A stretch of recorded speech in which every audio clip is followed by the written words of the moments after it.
प्रिय दर्शकों नमस्कार। मैं के मिश्रा ज्योतिष शोध सेवा संस्थान की तरफ से आज आपके समक्ष पुनः एक विशेष टॉपिक को लेकर के आए हैं। मित्रों, हर आदमी को इस बात की इच्छा होती है कि हम पूर्व जन्म में क्या थे, हमारा ये जन्म कैसा रहेगा और अगले जन्म में हम क्या रहेंगे, इसके बारे में वो व्यक्ति जानना चाहता है। मित्रों, पूर्व जन्म की बातों को जानना ये बड़ा ही कठिन काम है, लेकिन फिर भी हमारे ऋषि मुनियों ने एक विद्या, ज्योतिष विद्या के माध्यम से इसमें अथक परिश्रम करके कुछ ऐसे आंकड़े दिए हैं जिनसे पता लगा सकते हैं पूर्व जन्म में हम क्या थे।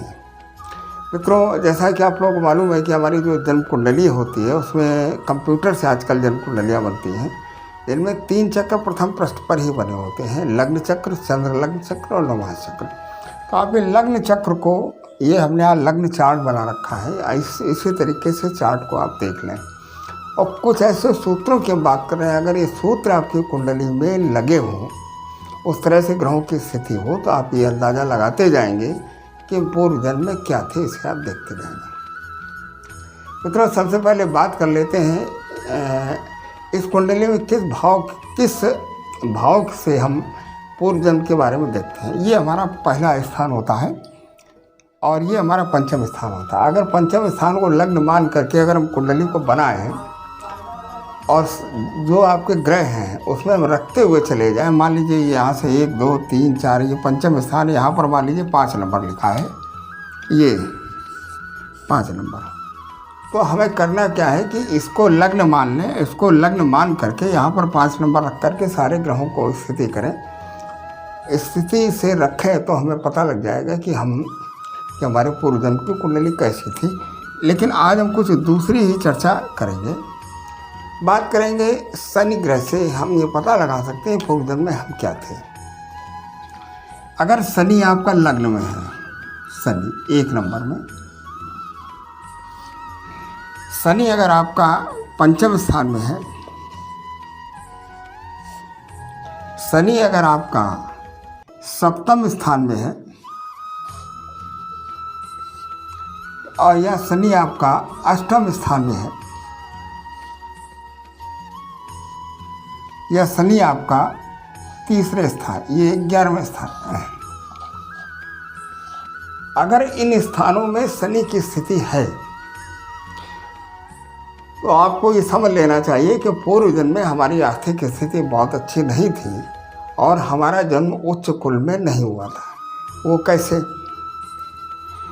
यहाँ से शनि, देखिए, अगर लग्न में शनि है, ये 1 नंबर भाव है आपका, अगर यहाँ पर शनि है तो आप इसे अंदाज़ लगा लीजिए कि शनि की पूरी छाप आपके ऊपर है।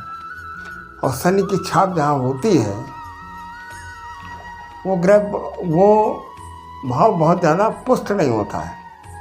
तो हमारा मतलब शनि अगर यहाँ अगर है तो पूर्व जन्म में आपकी स्थिति अच्छी नहीं थी और उच्च कुल में आपका जन्म नहीं हुआ था। अगर शनि यहाँ है आपकी कुंडली में, देखिए शनि आपकी कुंडली में किसी एक भाव में हो सकता है, ये हमने सब बना दिया। अगर यहाँ पर है 1 2 3 4 5 6 7 8, माने अगर इस स्थान में शनि पंचम स्थान में है तो यहाँ से शनि का प्रभाव इस लग्न स्थान पर पड़ेगा। तो लिहाजा आप ये समझ लीजिए कि आपकी स्थिति बहुत अच्छी नहीं थी, उच्च कुल में आपका जन्म। अगर शनि यहाँ है तो उससे 7वीं दृष्टि सीधे इस स्थान में पड़ रही है, तो भी इससे आपको पता लग जाता है कि अगले जन्म में, पिछले जन्म में आपकी स्थिति अच्छी नहीं थी। अगर शनि अष्टम स्थान में है तो दीर्घायु तो आप थे, लेकिन ये जो भाव होता है पाताल का भाव है। हालांकि इस भाव का स्वामी शनि ही होता है, उस पर पूरा कमांड होता है, लेकिन अष्टम स्थान में अगर शनि की स्थिति अगर है तो दुर्भाग्यपूर्ण आपका पिछला जीवन रहा है। अगर शनि आपके 11वें स्थान में है, ये लाभ का स्थान, तो यहाँ से तीसरे भाव, तीसरी दृष्टि 1 2 3 है, तो वो भी लग्न पर पड़ा रही। तो इससे पता लग जाता है कि आप अगले जन्म में आपकी स्थिति अच्छी नहीं थी। अब इसको हटा देते हैं। अब एक ग्रह की और बात कर लेते हैं। देखिए, ये 4-5 सूत्र हम आपको बताएंगे, इन्हें देखते जाइए। अगर मान लीजिए आपका यहाँ पर गुरु हो, गुरु यहाँ गुरु हो और 1 2 3 4 और ये यहाँ गुरु हो, यहाँ गुरु हो, यहाँ पर गुरु हो। तो गुरु एक शुभ ग्रह है, धनवान ग्रह है, IQ लेवल को बढ़ाने वाला, ये उच्च कुल का कारक है। तो अगर पंचम स्थान में गुरु यहाँ से बैठा तो 1 2 3 4 5 6 7 8 9 नवीं दृष्टि उनकी इस लग्न पर पड़ रही है। इस लिहाजा अगले पिछले इसके पहले वाला जो जन्म है, इस जन्म में आपका जन्म उच्च कुल में हुआ। आप एक प्रकार विद्वान थे, धन भले ही आपके पास ना रहा हो, लेकिन आपका नेचर, आचार विचार, रंग रूप, कलर आपका बहुत बढ़िया था। गुरु अगर यहाँ है तो इसकी दृष्टि 7वीं दृष्टि सीधी इस स्थान पर पड़ रही है। तो इससे भी एक अंदाज़ा लग जाता है कि आपका जो पिछला जन्म था, उस कुल में आप बहुत ही अच्छे व्यक्ति थे, सरल हृदय, पढ़े लिखे और विद्वान पुरुष थे। अगर गुरु यहाँ है तो यहाँ से 5वीं दृष्टि 1 2 3 4 5वीं दृष्टि लग्न पर पड़ रही है। तो इससे ये आप ऋषियों ने कहा है कि अगर गुरु भाग्य के स्थान में है तो आप बहुत ही उच्च कुल में उत्पन्न व्यक्ति आप रहे हैं। तो लिहाजा यहाँ पर गुरु का होना ये आपके उच्च कुल को दर्शाता है। अब एक ग्रह की बात और कर लेते हैं। अगर शुक्र हो, लग्न स्थान में अगर शुक्र हो और सप्तम स्थान में अगर शुक्र हो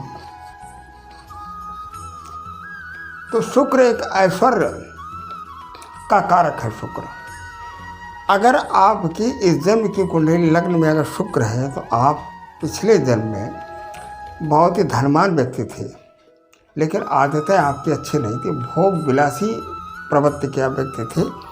क्योंकि यहाँ पर शुक्र भोग विलासा, लग्न कोई भी हो, यह 1 नंबर लिखा है, इसे वहाँ हटा दे रहे हैं, लग्न आपके कोई भी हो, शुक्र की दृष्टि इसके ऊपर पड़ रही है, तो भी आप एक ऐश्वर्य धनीवानी व्यक्ति थे। और आपका जन्म जो है व्यापारी वर्ग में हुआ था और स्त्रियों से माने आपका जो नेचर, जो चरित्र रहा है, आपको स्त्री सुख बहुत अच्छी तरह से आपको मिलता रहा है। तो शुक्र अगर यहाँ है तो ये स्थिति बनेगी।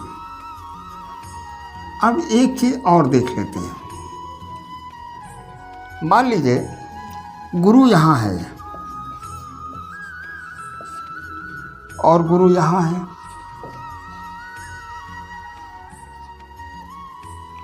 और गुरु यहाँ है, गुरु यहाँ है और यहाँ पर शुक्र है, शुक्र। लेकिन इसके सामने यहाँ पर अगर चंद्रमा ग्रह है, चंद्र, और यहाँ पर मान लीजिए कोई एक शुभ ग्रह है, जैसे शुक्र अगर यहाँ पर अगर है तो भी ये मान लेना चाहिए कि हमारा जो पूर्व जन्म था, हम पैसे वाले भी थे और ब्राह्मण कुल में, हमारा एक अच्छे कुल में जन्म भी हुआ था और हम क्या थे, और विद्वान भी थे। क्योंकि चंद्रमा की दृष्टि इसके ऊपर पड़ रही है और यहाँ से शुक्र की दृष्टि इसके ऊपर पड़ रही है, तो लिहाजा ये अगर इस स्थान में गुरु है तो भी समझ लेना चाहिए हम अच्छे कुल में और में हमारा जन्म हुआ था। अब इसको हटा देते हैं। अब एक ग्रह और ले लेते हैं, सूर्य। सूर्य हमारे आत्मा का कारक है, सूर्य हमारे आत्मा का कारक है। मेष राशि में सूर्य उच्च का होता है, सूर्य की अपनी राशि सिंह है, और तुला राशि में सूर्य नीच का होता है। अगर मान लीजिए सूर्य आपका तुला राशि में 7 नंबर, यहाँ पर तुला राशि में अगर यहाँ पर सूर्य है, सूर्य, और यहाँ पर अगर आपकी तुला लग्न है और यहाँ सूर्य है, तो पूर्व जन्म में आप ऑफिसर थे, लेकिन भ्रष्टाचारी, आपका नेचर अच्छा नहीं था, बात बात पर घूंट लेना, और इस तरीके से आपका जो नेचर था, सरकारी कर्मचारी या उच्च पद पर आसीन होने के बावजूद भी सूर्य जो है, तुला राशि का सूर्य नेचर, आचरण और मान अपमान बहुत कराता है। तो लिहाजा अगर यहाँ पर इन दो स्थानों में सूर्य अगर है, नीच का सूर्य है, तो पिछले जन्म में आप एक उच्च थे लेकिन भ्रष्टाचारी पुरुष थे। अब एक चीज़ और देख लेते हैं, चंद्रमा की स्थिति को देख लेते हैं। चंद्रमा मन हो जाता, चंद्रमा मन का कारक है। अगर आपकी कर्क लग्न है 4 नंबर, ये चंद्रमा का अपना भाव है। अगर यहाँ पर चंद्रमा है तो चंद्रमा मन हो जाता। उच्च का चंद्रमा जिसका होता है वो आदमी बहुत ही दिमाग से बहुत ही बढ़िया व्यक्ति होता है। दूसरों की मदद करना ये उसके खून में शामिल होता है, ये उसके दिमाग में शामिल होता है। या यहाँ पर चंद्रमा की उच्च राशि हो, कौन सी राशि? 2 नंबर, वृष राशि। अगर यहाँ पर वृष राशि है चंद्रमा की, और यहाँ पर अगर जो चंद्रमा 2 नंबर में है या 4 नंबर में, 4 नंबर इसकी अपनी जो राशि हो गई, 2 नंबर इसकी अपनी उच्च राशि हो गई। अगर इस स्थान में भी चंद्रमा अगर या उच्च का है या अपने घर में है, तो भी आपका नेचर इसके पहले जन्म में बहुत ही अच्छा था और आप स्त्री योनि में थे। ये बात महत्वपूर्ण बात है। आपका जन्म स्त्री योनि में हुआ था, पुरुष में आपका जन्म नहीं हुआ था। एक और भाव देख लेते हैं।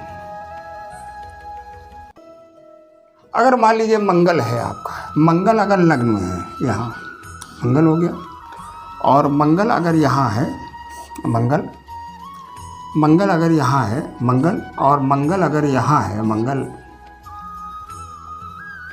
और मंगल अगर यहाँ है, लग्न कोई भी हो, अगर मंगल की पोजीशन यहाँ है तो आपको ये समझ लेना चाहिए कि पिछले जन्म में आप उच्च कुल में आपका जन्म हुआ था और बहुत ही झगड़ालू, बहुत ही लड़ाकू, बहुत दमंग किस्म के आपके व्यक्ति थे। और अगर मंगल यहाँ है तो पत्नी से विवाद की स्थिति बनी और उसी में आपकी मृत्यु हुई, माने मृत्यु के कगार तक आप पहुँच गए। अगर मंगल यहाँ है, अगर मंगल यहाँ है तो भी इसकी दृष्टि इस लग्न पर पड़ेगी। तो ये समझ लेना चाहिए कि आप की जो शिक्षा थी वो सशस्त्र सैनिक वाली आपकी शिक्षा रही, और आप बहुत ही झगड़ालू और हरदम लड़ाई झगड़े वाला ही काम आपका जा पा। अगर इस स्थान में है तो गुप्त शत्रु आपके बहुत रहे और आपकी जो मृत्यु है वो इस मंगल के माध्यम से की हुई। अगर मंगल यहाँ है, ये 10वां स्थान होता है, तो मंगल की 1 2 3 4 चौथी दृष्टि यहाँ पड़ रही है इस लग्न में। जब चौथी दृष्टि यहाँ पड़ेगी तो इससे ये समझ लेना चाहिए कि आपका जो नेचर बहुत क्रूर स्वभाव किस्म का था, बहुत ही दमंग किस्म के थे, बहुत झगड़ालू प्रवृत्ति आपकी रही, और आपका जो काम था पैरामिलिट्री फोर्सेस वगैरह या शस्त्र से संबंधित आपका कार्य था। अब मंगल को भी हटा देते हैं। अब देख लेते हैं अगर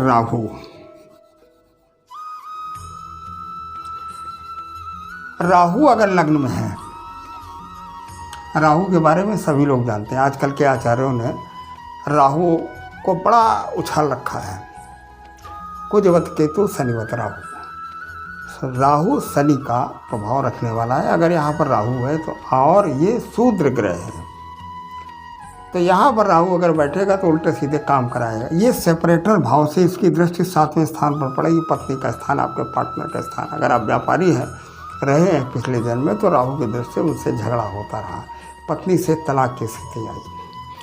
अगर मान लीजिए यहाँ पर राहु है, यहाँ पर अगर आपका राहु है, ये भाग्य का स्थान और धर्म का स्थान है। यहाँ पर अगर आपका इस जन्म में राहु है तो पिछले जन्म में आप बहुत अधर्मी, विधर्मी, पूजन पाठ को, ईश्वर को ना मानने वाले इंसान थे। अगर यहाँ पर राहु है इस जन्म में तो पिछले जन्म में आपका पत्नी से तलाक हुआ है। अगर राहु के साथ में यहाँ पर चंद्रमा अगर की स्थिति बनती है तो पत्नी आपकी जो मृत्यु है वो किसी स्त्री के माध्यम से हुई और विष उसका माध्यम बना। तो मित्रों, ये कुछ सूत्र हमने आपको बताए हैं। देखिए, ये ज्योतिष है, हम लोग भी सेल्फ अनुभव और ग्रंथों के आधार पर ही चलते हैं। किसी प्रकार के कोई भी टीका टिप्पणी करने की आवश्यकता नहीं है। जैसा देखा गया, जैसा पढ़ा गया, जैसा ऋषियों हमें बुक्स में और ग्रंथों में मिला, उसके हिसाब से हम आपके समक्ष हमने लाने का प्रयास किया। मित्रों, आप लोग अपनी जन्म कुंडली को खुद देखें, लग्न चक्र को देखें और जो अभी हमने स्थितियाँ बताई इन भावों को आप देखें। देख करके आप स्वयं से अंदाज़ा लगा लेंगे कि आपकी स्थिति क्या रही है। बस इसके साथ में हम आज आपसे विदा लेते हैं। फिर मिलेंगे किसी अगले वीडियो में। आपसे एक हमारा अनुरोध है कि हमारे चैनल को सब्सक्राइब जितना ज़्यादा कर सकें उतना करें। धन्यवाद, नमस्कार, जय श्री राम।